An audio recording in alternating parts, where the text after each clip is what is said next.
All right, got the CSS block right here. I'm about to start building it. I just honed it. If you could see, that's from I guess when they were doing a test at CSS. These little blue mark things. So don't mind those blue marks.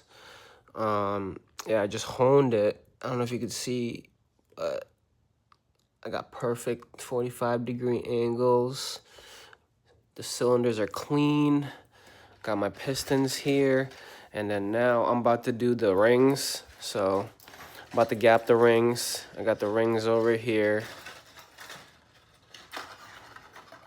Here's the rings. I'm gonna gap it for a turbo setup because there's different gaps for the NA and turbo setups.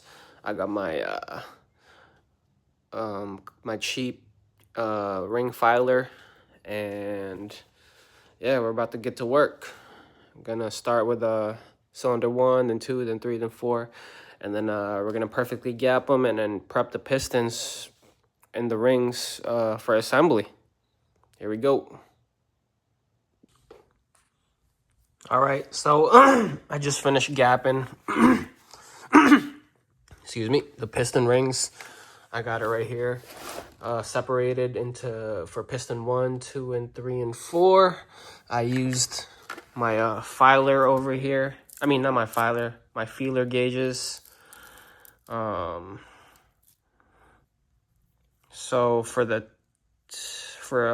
if you want to get specific, I'm trying to find the numbers on here. Okay, so for the top ring,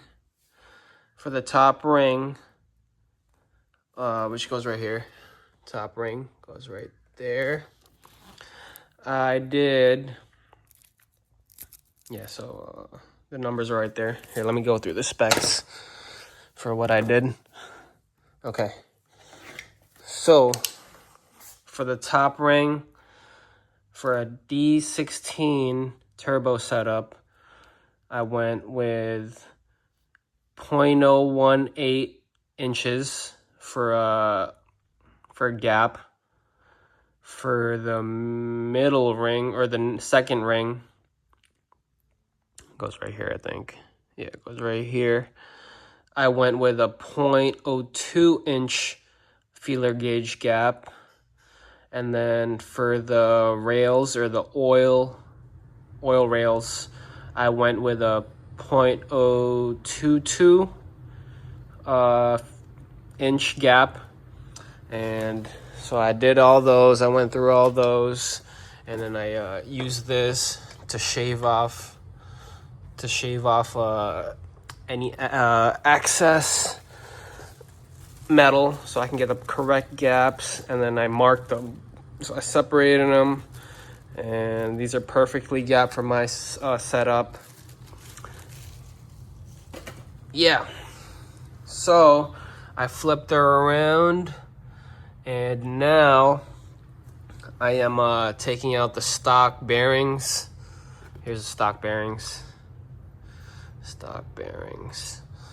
Yeah, so I think for my last setup, I had a little bit of debris on these because I was doing it outside my garage, and I missed the spot, I think, and I got some sand in one of the bearings, and I think that's what destroyed my last setup. So I'm definitely not doing that again.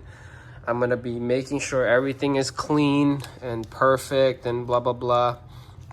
But yeah, no, so here's the new main cap bearings. Got 5 for the top, 5 for the bottom. I'm going with King Racing. It's supposed to be a good brand. Last time I went with what did I go with last time?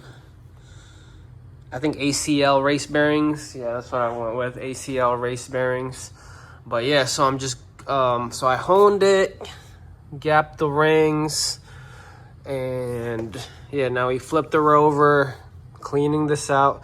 So I'm gonna clean this out, clean the opposite side, take out the stock ones, and then go with the aftermarket King Racings. Yeah, I'm gonna go through each one, make sure these are pristine and clean. I'm cleaning with the alcohol and clean rags, just to make sure I don't get any debris whatsoever. I cannot get debris in these. I'm not trying to mess up a motor. But yeah, so that's what we're gonna do, and I'll show you what it looks like when I'm done with it, or finish putting the bearings.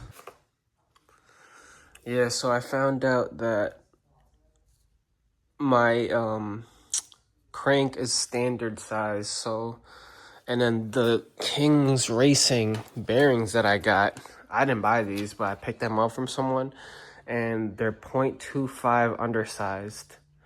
So that means I can't use them because I'm standard size. So I'm gonna have to just go with these OEM standard size bearings. They got a little bit of oxidation on them,